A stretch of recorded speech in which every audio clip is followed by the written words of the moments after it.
जिला परिषद सम्मिलनी कक्षठारे 52तम जिला परिषद बैठक अनुष्ठित।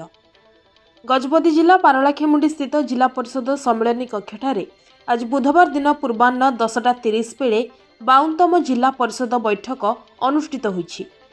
जिला परिषद अध्यक्ष श्री गाबरा तिरुपति राव अध्यक्षतार पारला विधायक रूपेश पाणिग्राही, मोहना विधायक दासरथी गमांग, जिलापाल श्री विजय कुमार दास, जिला परिषद कार्यनिर्वाही अधिकारी डॉक्टर गुणनिधि नायक, जिला परिषद उपाध्यक्षा कुंतला मल्लिक प्रमुख मंचस्थ होई जिलार विभिन्न समस्या गुड़िक नहीं आलोचना करथिले। एही अवसर में जिलार विभिन्न विभाग यथा स्वास्थ्य, पूर्त विभाग भली विभिन्न विभाग रे रहितबा समस्त कार्य को नहीं आलोचना होइतिला।